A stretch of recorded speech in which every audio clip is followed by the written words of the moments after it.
So the Four Noble Truths. And the Four Noble Truths are noble truth of suffering, the noble truth of the origin of suffering, the noble truth of the cessation of suffering, and the noble truth of the path leading to the cessation of suffering. They are called noble truths because they are penetrated by the noble ones. Now the noble ones are those who have reached any stage of enlightenment. So a person who reaches the first stage of enlightenment is said to see all these four noble truths. So they are called noble truths because they are penetrated by the noble ones, and also they are called noble truths because they are taught by the noblest of the nobles, that is the Buddha. And also they are called noble truths because they lead to the state of a noble one. That means when a person realizes these four noble truths, he is called a noble person. So they are called noble truths because they make anyone who realizes them become a noble one. And also they are called noble truths because they are real. They are unalterable, undeceptive truths about existence. So they are called Four Noble Truths. It is strange in Buddhism that there are four noble truths and not just one truth. Now many people say there is only one truth, and then different teachers taught it in different ways. But in the teachings of the Buddha, there are four noble truths, not just one. And truth here means just something that is true, that is not otherwise than is stated. So in the teachings of the Buddha, a truth does not need to be wholesome or lofty. Whether it is wholesome or unwholesome, whether it is lowly or high, if it is true, then it is called a truth. Now the second noble truth is craving, tanha. It is an unwholesome mental state. But this unwholesome mental state is called a noble truth because it is the real cause of suffering. Now the first of them is the noble truth of suffering. And noble truth of suffering is explained by the Buddha in his first sermon as birth is suffering, aging is suffering, death is suffering, sorrow, lamentation, pain, grief, despair are suffering, association with the unpleasant is suffering, separation from the pleasant. Pleasant means unpleasant things and unpleasant beings. So separation from the pleasant is suffering. Not to get what one wants is suffering. And the five aggregates of clinging are suffering. So this is the definition given by the Buddha himself in the first sermon.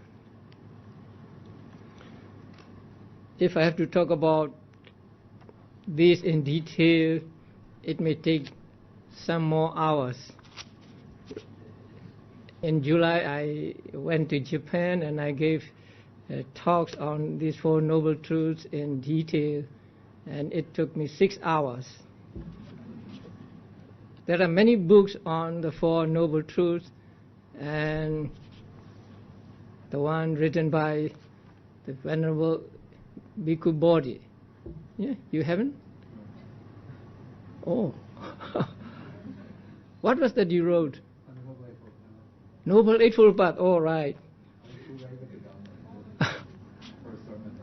Oh, okay. Now, by the way, I failed to introduce Bhikkhu Bodhi to you because I thought you already know him. Huh?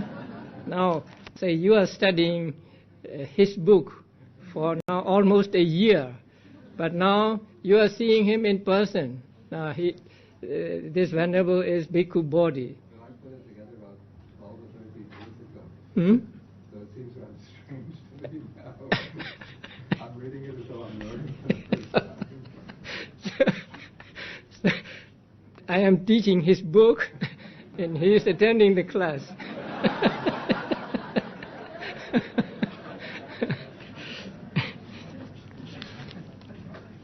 Okay.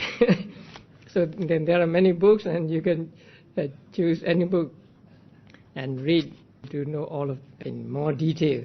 So I cannot go into many details here. So the noble truth of suffering is described as birth is suffering and so on, and you can easily understand that birth is suffering, aging is suffering.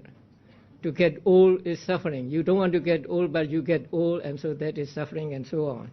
But it is important that the last one you understand. The last one Buddha said was, the 5 aggregates of clinging are suffering. That we must understand. Because the 5 aggregates of clinging includes what we call happiness, what we call enjoyment. So people enjoy something, enjoy good food, enjoy companionship, enjoy sight and so on. So that is enjoyment and that should be happiness. But according to this definition, the 5 aggregates of clinging are suffering. They are also suffering. So why are they called suffering? Why are they given the name suffering by the Buddha? Although we think that they are enjoyable. Now we must remember Buddha's another definition that whatever is impermanent is suffering. Now that we must hold on to firmly. Whatever is impermanent is suffering. So if you want to know whether something is suffering or not, find out whether it is impermanent or not. And if you want to know anything is impermanent or not, find out whether it has a beginning and an end. So if it has a beginning and an end, it is impermanent. And if it is impermanent, it is suffering according to Buddha's definition. And here, suffering does not mean pain.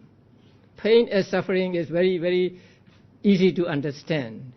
But here, suffering means being constantly oppressed by rise and fall. Now, that is the characteristic of being dukkha or suffering.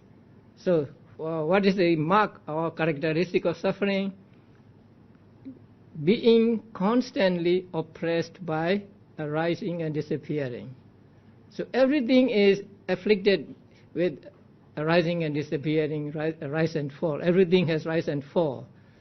Even what we call pleasures, enjoyment, have a beginning and an end, or arising and disappearing. So even when we are in the process of enjoying something, we are being bombarded by this arising and disappearing, arising and disappearing. So actually, according to the Buddha's definition, we are suffering when we think we are enjoying. So we must understand this. If we understand this definition of dukkha, then we can easily accept that the 5 aggregates of clinging are suffering. So this is the understanding of suffering on a philosophical level. That birth is suffering, aging is suffering, death is suffering. It is not difficult to understand. We can understand easily. But the last one is the most difficult to understand. And so we must understand the definition given by the Buddha as whatever is impermanent is suffering. So according to this teaching, everything in the world is suffering. But when we talk about the noble truth of suffering, we are concerned with the living beings only.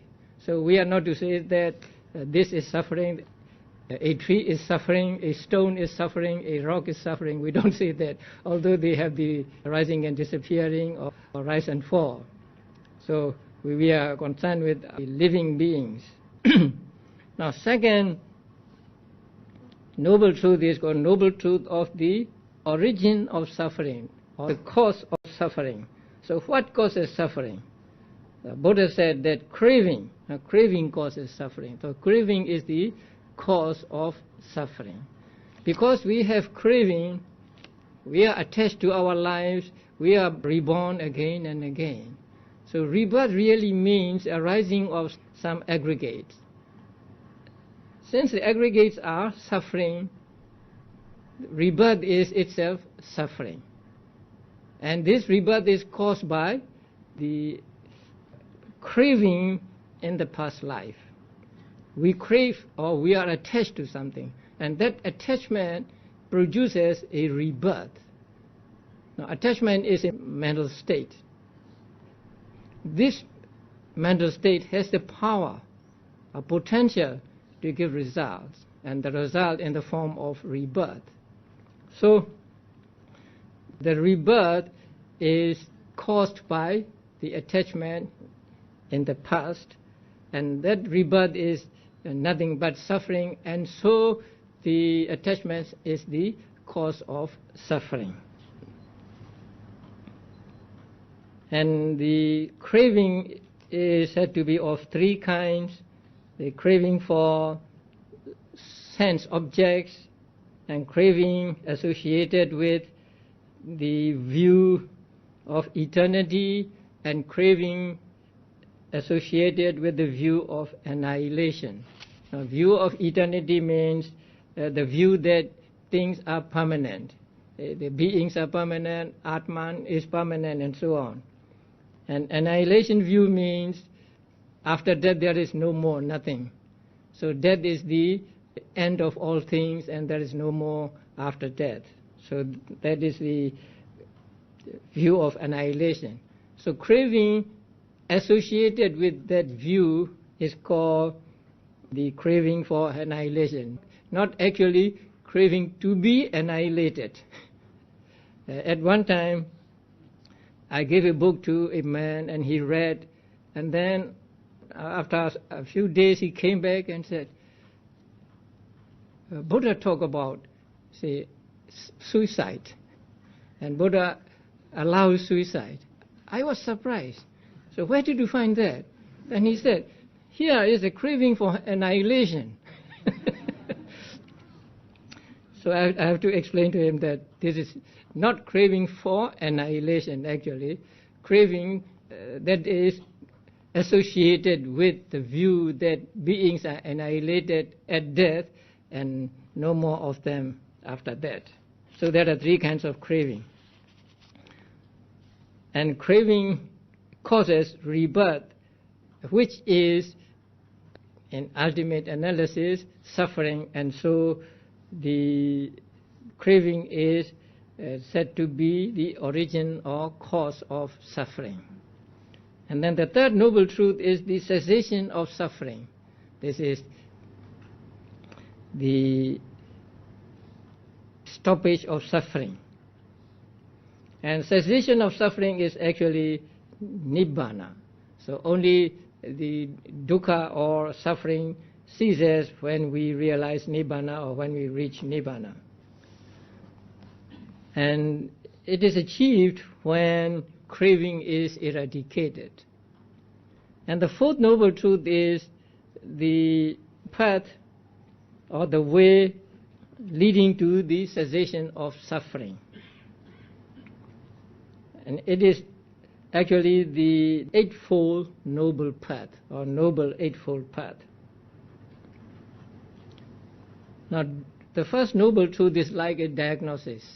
So a physician diagnoses a patient to have a kind of disease. So you have this disease. And then he knows the cause of the disease. And he knows that the disease can be cured. And he also knows what medicine to give to that patient. So the four noble truths are like that. The first noble truth is like a disease.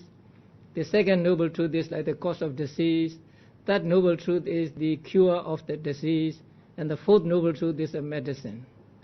So what is most important when a person has a disease is to take the medicine. So here Buddha said, now you have this disease, dukkha disease, and I know what causes it, and I know that it can be cured, and this is what you have to do. And he gave us the Noble Eightfold Path, the fourth Noble Truth. So actually, among the Four Noble Truths, the fourth Noble Truth is the most important for us.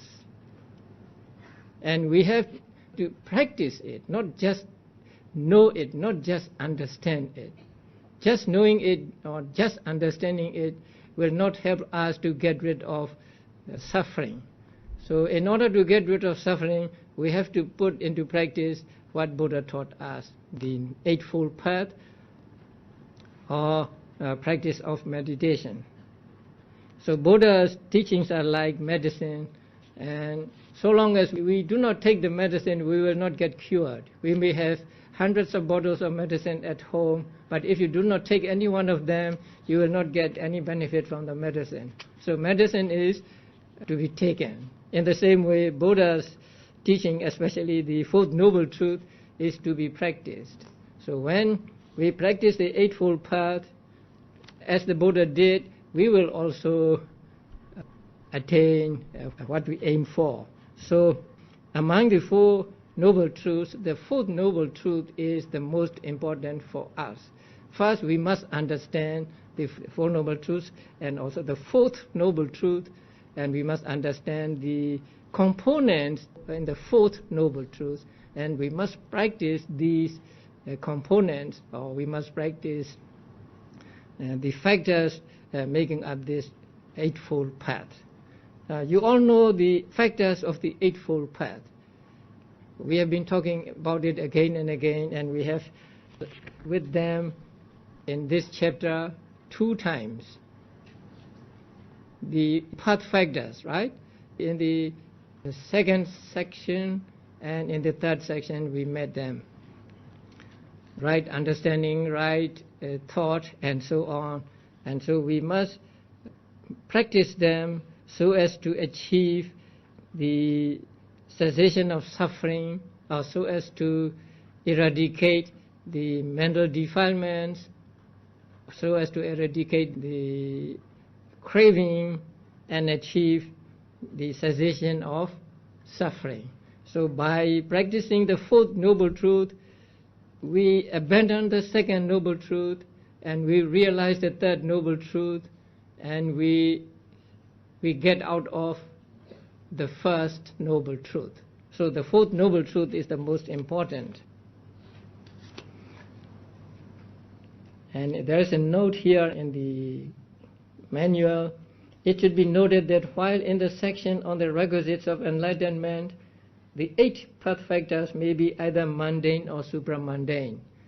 So among the bodhipakkhaya dhammas, or requisites of enlightenment, the 8 path factors can be either mundane or supramundane. But in the teaching of the Four Noble Truths, they are exclusively supramundane. So first, what does the Noble Truth of suffering represent? What it is that we say is suffering? The fourth is exclusively supramundane. So the first Noble Truth is everything except the supramundane states. So mundane citas and the cetasikas going along with them, and all rupas or material properties. Now there are 4 ultimate truths: consciousness, mental factors, material properties, and nibbana. From among them, the mundane citas and the cetasikas going along with it, and 28 material properties are, or they belong to, the first Noble Truth, Noble Truth of suffering. And the second Noble Truth is the cetasika, lobha. Now, craving means attachment, so lobha. And the third Noble Truth is nibbana. Now, it is supramundane. And the fourth Noble Truth is the 8 factors, 8 cetasikas. And the 8 cetasikas belong to the fourth Noble Truth only when they arise with Magga consciousness and Phala consciousness, or only when they arise with supramundane consciousness. So the real fourth noble truth is actually the outcome of the practice of the preliminary noble eightfold path. So we divide eightfold path into preliminary and the real eightfold path. So without the practice of the preliminary eightfold path, we cannot reach the real eightfold path. Now the last verse in this chapter. Mental states associated with the paths and the fruits are excluded from the four truths. So there are some things that are out of the four noble truths. Normally we would say everything is included in the four noble truths. But according to Abhidhamma, there are some states that are outside the four noble truths. And what are they? Mental states associated with the paths and the fruits are excluded from the four truths. And let us take the first supramundane citta, Sotapatti Magga. And along with that citta, there arise 36 mental factors. Among the 36 mental factors, there are 8 factors of the Eightfold Path. These 8 factors are called the Eightfold Path or the Fourth Noble Truth. But the Magga Citta itself, is it included in the First Noble Truth? No. Second Noble Truth? No. Third Noble Truth? Fourth Noble Truth? No. So, Magga Citta is outside the Four Noble Truths. And also the mental factors other than the 8. So 36 minus 8, 20, 28. So they are also outside the Four Noble Truths. They do not fit in any of the Four Noble Truths. They are not included in the First Noble Truth. They are not Second Noble Truth. They are not Third Noble Truth. And they are not included in the Fourth Noble Truth. So they are also outside the Four Noble Truths. And then let us take fruition consciousness, Phala consciousness. With fruition consciousness also 36 mental factors arise. And among 36 there are these 8 factors. But these 8 factors that arise simultaneously with the fruition consciousness are not called Fourth Truth. So they are outside the Four Noble Truths because they do not belong to the First Noble Truth, Second Noble Truth, Third Noble Truth, and also they do not belong to Fourth Noble Truth. So those that belong to the Fourth Noble Truths are those that arise with the path consciousness, not with fruition consciousness. So those that arise with fruition consciousness are also outside the Four Noble Truths. So, how many states are there that we can call outside the Four Noble Truths? 1, path consciousness, and 28 mental factors. 28 mental factors means 36 minus 8. And fruition consciousness and all mental factors going along with them. So they are outside the Four Noble Truths. They do not fit into any of the Four Noble Truths. Now the Four Noble Truths are discovered by the Buddha, and then he taught the Four Noble Truths to the world. So Four Noble Truths are not created by the Buddha. They are discovered by the Buddha. And then Buddha reveals them to the world. And he taught the Four Noble Truths in his first sermon. So when he gave his first sermon to his 5 disciples, he taught the Four Noble Truths there. So the teaching of Four Noble Truths is very important in the teachings of the Buddha. And we all need to at least understand theoretically the Four Noble Truths, and then we try to understand them experientially. So that is, we practice meditation, and through practice of meditation we'll be able to see all these Four Noble Truths. And to see means to experience ourselves and not just understand through reading or listening to talks. So these are the Four Noble Truths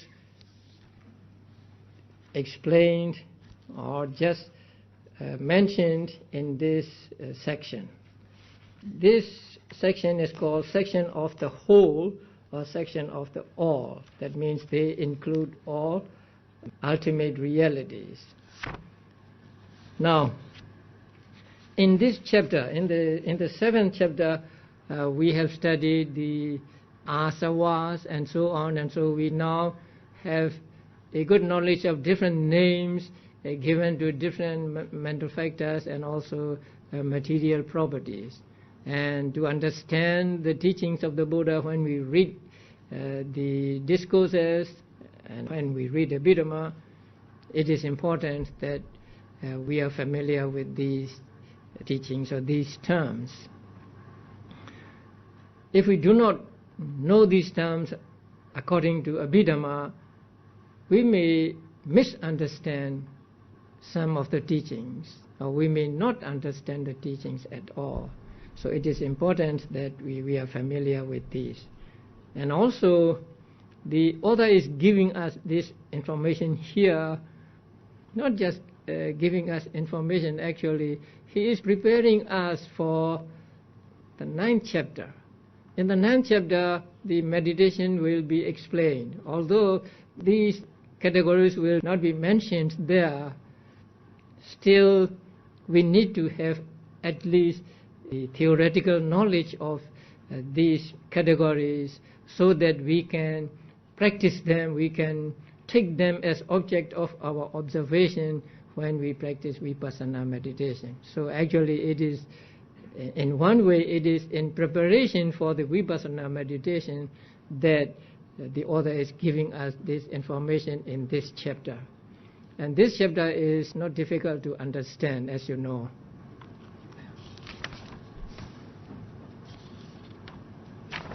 Okay, we will go to the next chapter. 8th chapter. 8th chapter is, to me, the most difficult. It may not be encouraging. 8th chapter is the most difficult chapter because it deals with 2 most important teachings taught by the Buddha. The one is the paticca samuppada, or dependent origination, and the other is patthana, causal relations. Now, regarding the cause and effect, there are 3 kinds of views. Now, one view is there is no cause for things to arise or things to come up. They just arise and they disappear by their own free will, and so there is no cause for them, there is no condition for them. So that is one view regarding the conditionality or causality of mind and matter. And there is another view, and that view takes that, yes, there is a cause, and that cause is none other than the creation of a Brahma or a God. So things have cause, and that cause is the creation of a God. So that is another view. And there is a third view, and this third view takes that there is cause, And the cause is not the creation of a Brahma or a God, but they are conditioned by the states that arise before them or that arise simultaneously with them, and so on. So there are these three kinds of views regarding the causality of things in the world. And as you know, Buddhism advocates the third view. So according to Buddhism, nothing is uncaused. Everything is dependent on some other thing to arise. So there is always this conditionality of things in the world. So everything that happens, everything that arises has its conditions. We may not know them, but there are conditions for everything that arises or that happens in the world. And Buddha taught this conditionality of things by two teachings or two doctrines. And the first one is the dependent origination. And the second one is the 24 modes of causal relations. Both are not easy to understand. Now the first one, dependent origination, is a teaching that whatever arises regarding the living beings is conditioned by some other thing. And in this teaching, it goes like a chain reaction. Now, A conditions B, and B conditions C, and so on. According to this teaching, everything is conditioned, and so there can be no beginning of anything at all. Because if we say there is the beginning, then that beginning must be conditioned by some other thing, and so it goes on ad infinitum, and so we cannot come to the real first cause or something like that. And it teaches that these two things are related. A is related to B, and B is related to C, and so on. But it does not tell us how they are related, in what way they are related to each other. And that is taken up by the other teaching, the 24 modes of causal relations. And also the 24 modes of causal relations is more comprehensive than the dependent origination, because dependent origination is the explanation of the conditionality of mind and matter in living beings.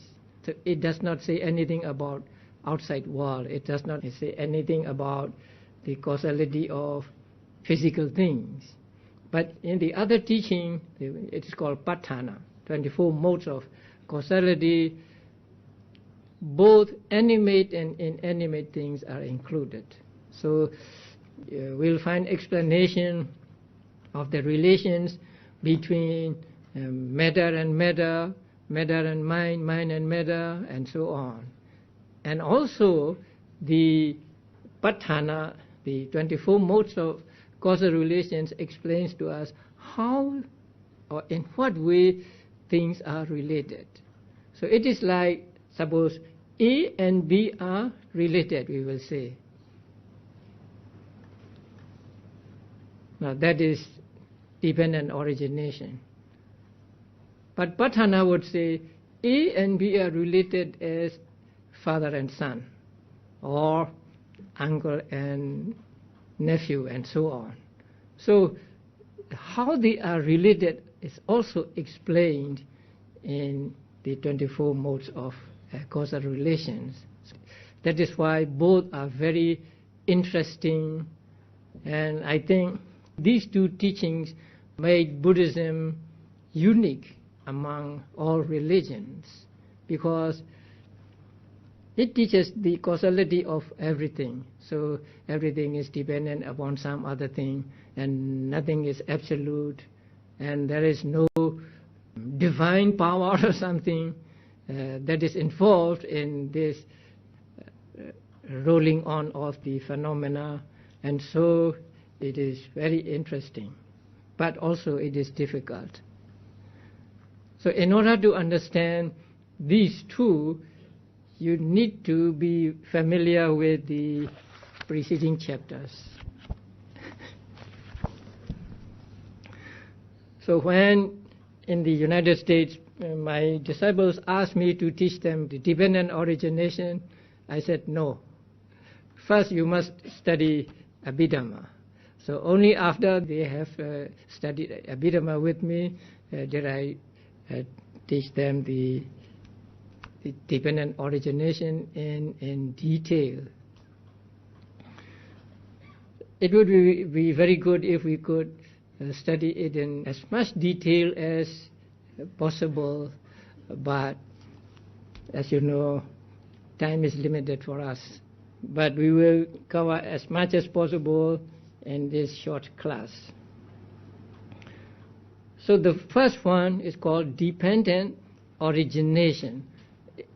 It is translated as dependent arising and dependent co-arising.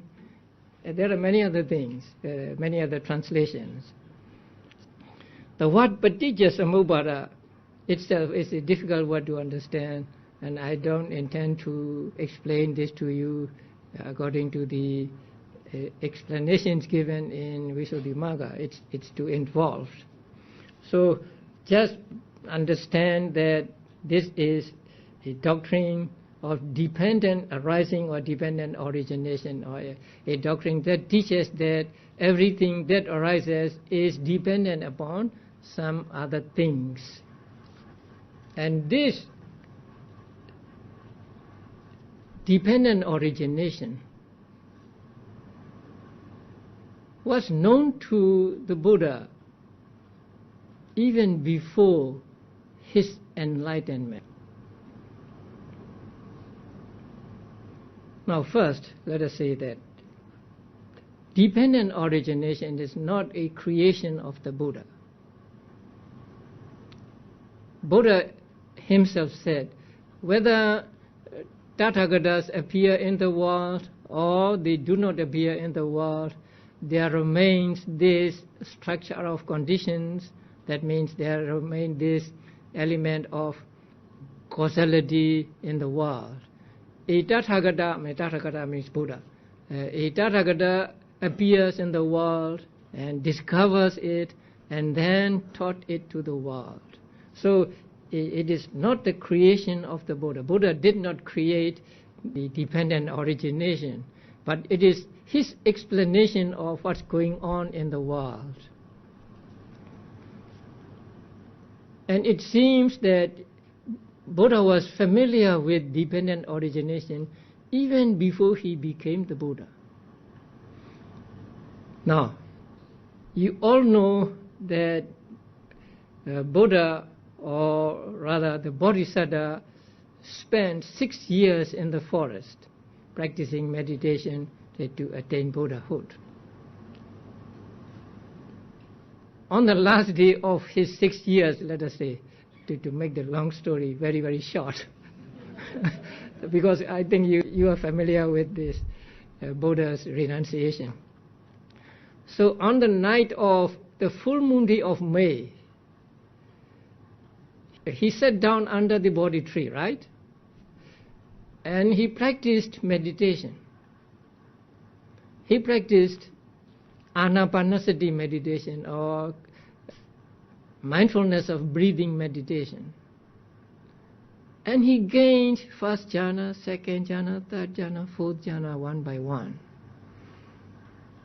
And also he gained the 4 other immaterial jhanas, although they are not mentioned in some books. Because in order to attain a vinya, the supernormal knowledge, one needs to have attained all the material jhanas and immaterial jhanas. So he attained all these 8 or 9 jhanas. And then he practiced further And so during the first part of the night, he gained or he attained the supernormal knowledge by which he was able to remember all his past lives. So that he gained during the first watch of the night. The night is divided into 3 parts. And he went on practicing, because that was not the end of the practice. So he went on practicing, and during the second watch of the night, around midnight, he gained another supernormal knowledge. And by that supernormal knowledge, he was able to see beings dying from one existence and being reborn in another. Also, he sees that, say, a being dies from this existence and is reborn in hell because he did, say, unwholesome deeds in the past. And then he sees another being being reborn in the world of devas, in the world of celestial beings. And then he also saw that that being was reborn in the blissful state because he did wholesome karma in the past. So that means Buddha saw the law of karma very clearly, as it were on a screen. So Buddha's teaching of karma was based on that supernormal knowledge. Many people say that Buddha borrowed the law of karma from Hindu teachings. But if you are familiar with Hindu teachings, you will know that Buddha's law of karma and the Hindu teaching of law of karma is very different. So in the law of karma taught by the Buddha, there is no agent, there is no lord or no one administering the justice or whatever. It is just the natural outcome of wholesome or unwholesome karma. So Buddha discovered the law of karma during that second or middle part of the night. And then he went on practicing, and during the last part of the night, from about 2 a.m. to 6 a.m., he practiced vipassana meditation. And when he practiced vipassana meditation, he took the factors, you will find the factors later in the doctrine of Paticcasamuppada. So he took the 12 factors one by one and practiced vipassana on that factor. So practice vipassana means try to see that factor is impermanent, suffering, and non-soul. This he did on all 12 factors of dependent origination, and it is said that he practiced millions and millions of times during these maybe 4 hours. So at that time he was not yet Buddha, he was still a bodhisattva. But even still a bodhisattva, he knew the dependent origination, he knew the factors of the dependent origination, and he practiced vipassana on each of these 12 factors again and again, again and again. And when he was practicing vipassana on the 12 factors, at times he stopped vipassana and entered into the 4th jhana. And after living in the 4th jhana for some time, he got out of 4th jhana, and then he continues his vipassana. So in this way, he entered into the 4th jhana and then went back to vipassana and so on. Why did he do that? Now it is said that vipassana is very difficult. So when you practice vipassana, what you see is what you do not want to see. what you see is dissolution, things disappearing, right? So that is what we don't want to see. But we are seeing the dissolution of things, dissolution of mind and matter when we practice vipassana meditation. And so vipassana meditation is a tough job. So when doing a tough job, we have to use our intellect or our wisdom. And that wisdom is like a sword cutting hard objects. So when you cut a hard object with a sword, it becomes blunt. Then you have to sharpen it. So you have to sharpen it and then cut again. So in the same way, when he practiced vipassana on these factors and seeing that they are impermanent and so on, his wisdom becomes maybe a little blunt. And so he went back into the fourth jhana for some time, sharpening his wisdom. And then after that he went back to vipassana and practiced again. So in this way he practiced vipassana for, let us say, for about 4 hours, for the last watch of the night. So as a result of this practice, he reached enlightenment as the dawn came. So when he reached enlightenment, that means he reached the 4 stages of enlightenment one after another in rapid succession. First, say, Sotapaddi stage, and then Sakadagami stage, and so on. So when the dawn came, then he reached the 4th stage of enlightenment, and he became the Buddha. As soon as he reached the 4th stage of enlightenment, omniscience also came to him, knowing whatever he wants to know. So he was endowed with this destruction of defilements and all-knowing wisdom.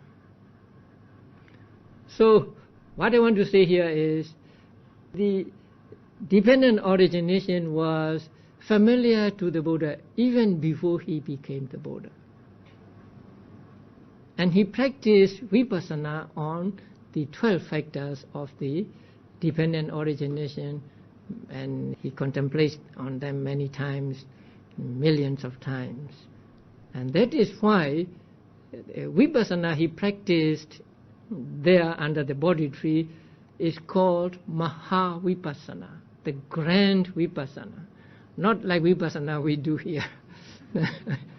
So Buddha's vipassana was a grand vipassana, taking the 12 factors of dependent origination one by one and contemplating on them as anicca, dukkha and anatta. Okay, so he reached the 4th stage of enlightenment and he became the Buddha. Now after he became the Buddha, he sat on that spot for 7 days without breaking his sitting.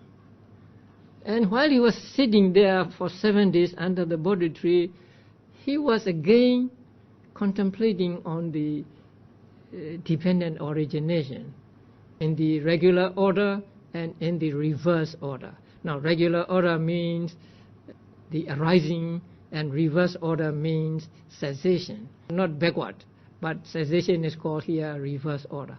So he was contemplating on the dependent origination for 7 days under the Bodhi tree after he became the Buddha. And then after that, say 2 months after his enlightenment, he started his teaching. So from that time on, he taught the dependent origination many times. Now his ministry lasted for 45 years. So during these 45 years, he taught the dependent origination many times.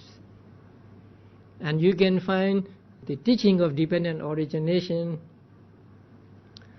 in many books, especially in the collection called Samyutta Nikaya. So he taught the dependent origination again and again during these 45 years. since he was very familiar with the dependent origination, his teachings are varied, different.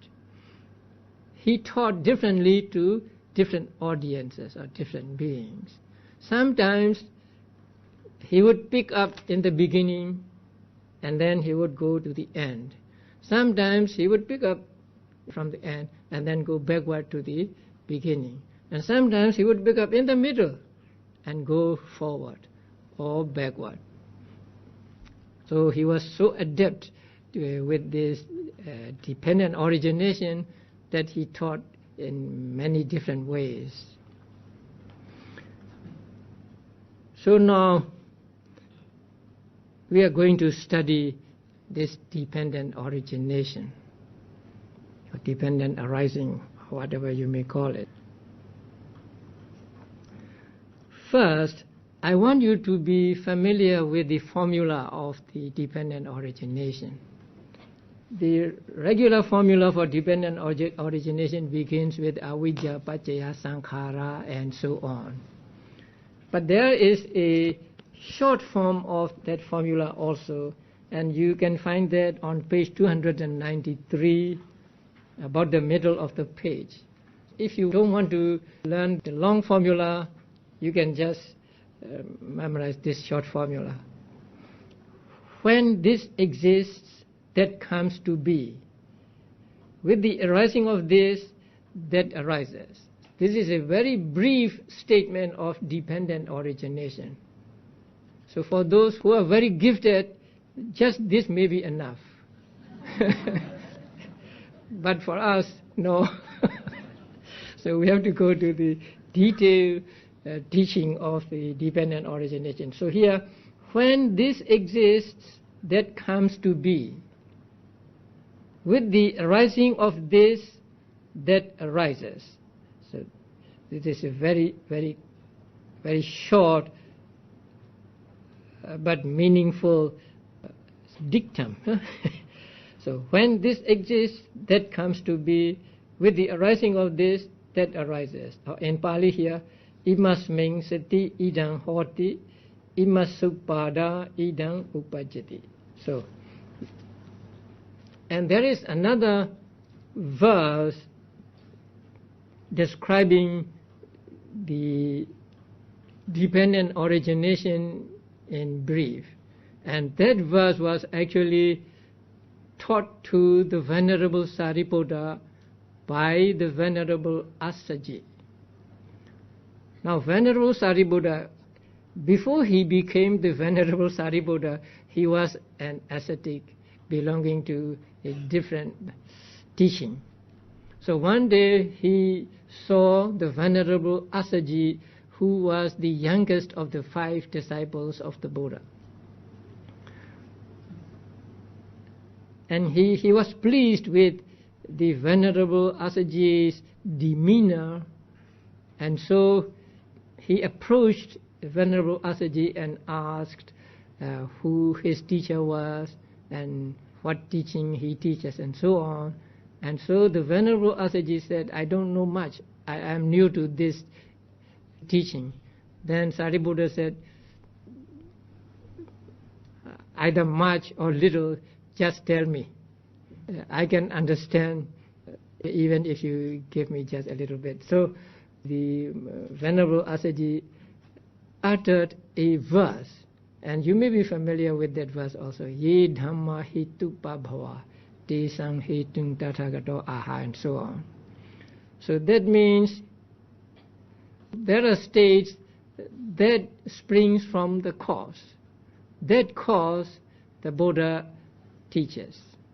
And also their cessation Buddha teaches. So this is a teaching of the Buddha. And for Venerable Sariputta, it is more than enough. There are 4 lines in this verse. After listening the first 2 lines, he became a Sotapanna. So that verse also gave us the teaching of Paticcasamuppada or dependent origination in a very brief form. So whatever state arise from the cause. That cause Buddha declared. And also he declared the cessation of this. So actually the Four Noble Truths are included in that also. But we are not so gifted as the Venerable Sariputta, and so we have to go through the detailed explanation of this to understand.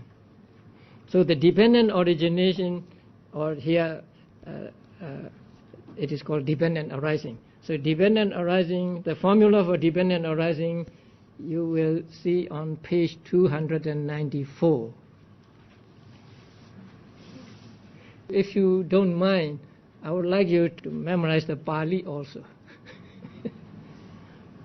Avijja paccaya sankhara, sankhara paccaya vijnana, vijnana paccaya nama rupam, nama rupa paccaya salayatana, salayatana paccaya phasso, phassa paccaya vedana, vedana paccaya tanha, tanha paccaya upadana, upadana paccaya bhava, bhava paccaya jati, jati paccaya jara marana, soka parideva dukkha domana supayasa sambhavanti, eva metassa kevalassa dukkha khandassa samudayo hoti. That is the paticca samuppada, or dependent origination. And then the translation you see below. Dependent on ignorance arise karmic formations, and dependent on karmic formations arises consciousness. Dependent on consciousness arises mind and matter. Dependent on mind and matter arise the six sense bases. Dependent on six sense bases arise contact. Dependent on contact arises feeling. Dependent on feeling arises craving. Dependent on craving arises clinging. Dependent on clinging arises existence. Dependent on existence arises birth. Dependent on birth arise decay and death, sorrow, lamentation, pain, grief and despair. Thus arises this whole mass of suffering. So this is a formula for the dependent origination, but there are many terms that need explanation. So we just don't understand by reading this translation, like karmic formations and then existence and so on. So we have to go into more detail to understand the dependent origination. So we'll continue our study of dependent origination tomorrow. So there is one question here. Sayadaw has taught that unwholesome states cannot overcome wholesome states. So overcome means actually to abandon or to destroy. At the same time, it has often been taught that all beings were originally enlightened. But according to Theravada Buddhism, it is not true. All beings were originally enlightened. If all beings were originally enlightened, then why practice for enlightenment? You are already enlightened and you don't need to do anything to get enlightenment. So maybe in Mahayana it is not that way, I'm not sure. So all beings were originally enlightened. Can Sayadaw help reconcile these two teachings? So actually all beings were not originally enlightened, and according to the teachings of Theravada, we begin with our life with lobha. It is said that in the first thought process of rebirth, the first jhana moment is always accompanied by loba. It is called bhava nikanti. That means attachment to bhava. So when a person is reborn in existence, then the first jhana moment that arises in that person, in that being, is always accompanied by attachment to that life. Whether a being is born in hell or in states of misery, there is invariably this attachment to life. So actually we begin with akusala, or unwholesome. And also we have this latent tendency of the mental defilements in our mental continuity, and to eradicate those latent tendencies, we practice meditation. So if we have no latent tendencies in our minds, if our minds are pure, then we don't need to practice meditation to make it pure. So we are not originally enlightened, or we are not enlightened at all until we practice meditation and we get enlightenment. And the second one is, how can one ensure that one's next rebirth ceta is a sahetuka patisanti ceta with aloba, adosa and panya? How can one know if one's bhavanga ceta has aloba, adosa and panya? Now, to ensure that one's next rebirth ceta is a sahituka patisanti ceta with aloba, adosa and panya, one has to take care that whenever one does a meritorious deed, it should be accompanied by these three roots, aloba, adosa and amoha or panya. So it is very important that whenever you do a meritorious deed, your mind or your consciousness must be accompanied by these three roots. Aloba means non-greed, adosa means non-hate, and amoha means understanding, panya. Because only when the karma performed here is accompanied by these three roots will the result be with three roots. Even then, you have to do it so that this three root wholesome karma is the best one. If it is not the best one, if it is an inferior, or if it is of inferior class, then your rebirth consciousness will not be accompanied by panya. So that, I think I explained in the 5th chapter. In the 5th chapter, there are mentioned the karma as three root superior, three root inferior, and so on. Only three root superior can give results as three root rebirth. So to ensure that your next rebirth ceta is sahetuka patisanti ceta with aloba, adosa and panya, then you have to be careful when you do meritorious deeds. Don't do meritorious deeds causally or carelessly. Try to think of the law of karma when you do meritorious deed, that you believe in the law of karma, you believe that there is karma, and you also believe there are the results of karma, and so on.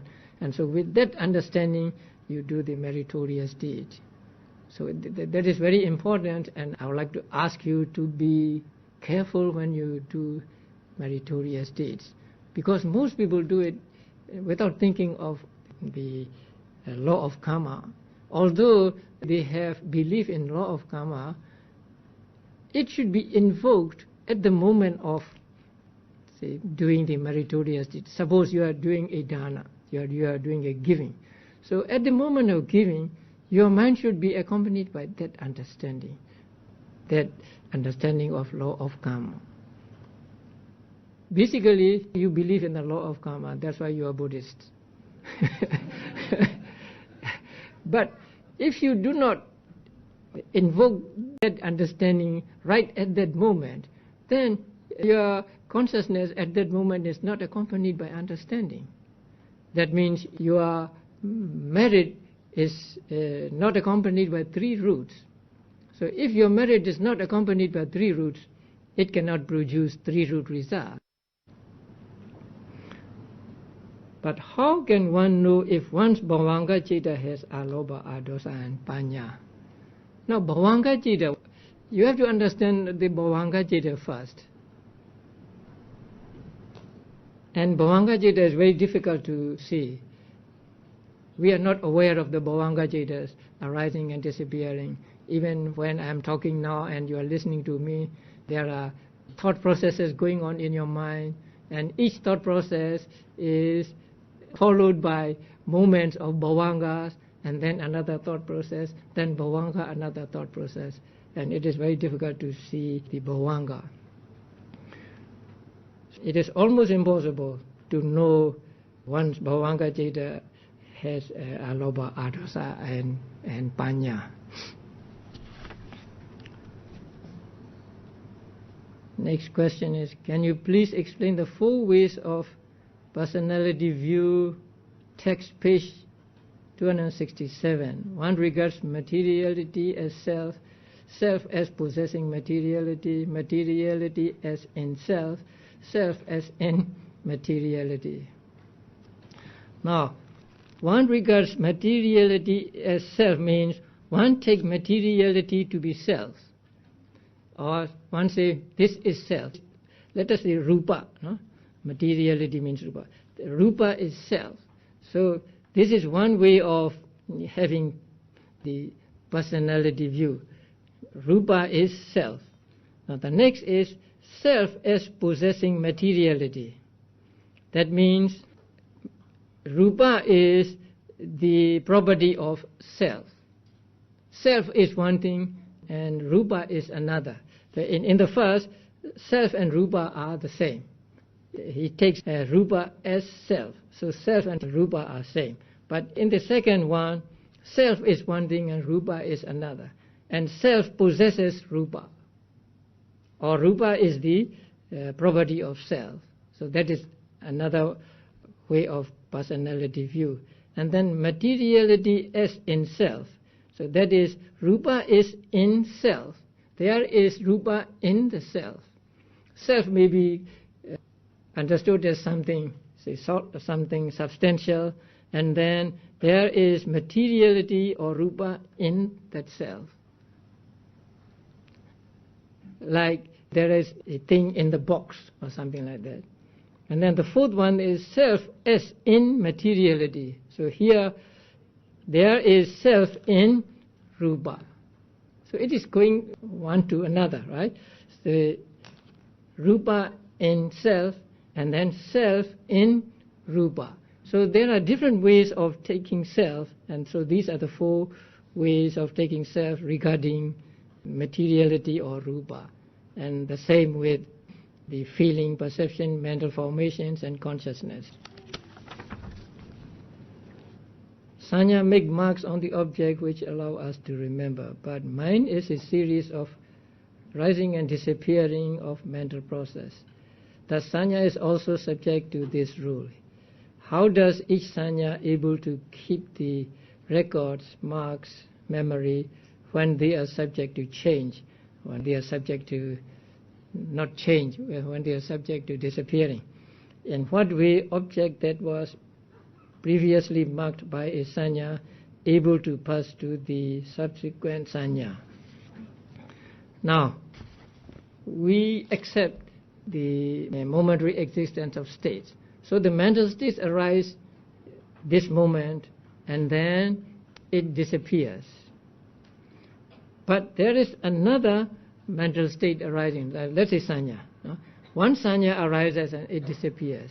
And then there is another sanya arising and disappearing, and there is another sanya, and so these sanyas arising are in one continuity. Since they arise in one continuity, the quality of the first sanya is inherited by the following sanya, and again the following sanya, and so on.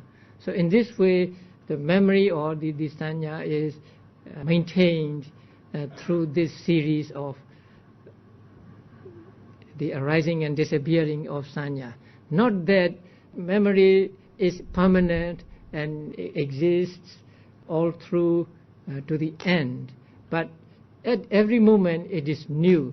But since it is the outcome, or this is a follower of the former sanya, so it gets some of the qualities of the previous sanya, and so it is not what you call transfer, something like that. So it is transferred to the next moment, and so on. So memory is actually kept in this way. Not that memory is kept here or kept there at a place, but it is somewhere in our mental continuity. Now, we cannot say where it is stored, but it is there in our mental continuity, and so when we want to invoke that, then that becomes evident to us, and so we have the what is called the memory. Venerable Sir, thanks for your teaching. Here is my story, a son and his father. A week ago, my father called up asking for money to buy a car, because his car is old. But he tends to spend time enjoying in all the material things. Hence, I refused to give him the money while I spend it to further my study in next year. Both are suffering, right? Am I selfish? What's your view? It keeps bothering me. If you have the intention that your father suffer, then there may be some akusala for you. But if your intention is for your father not to spend in the enjoyment of worldly pleasures, but to further your study, I think it is all right. So you should not feel remorse or something about this. Okay.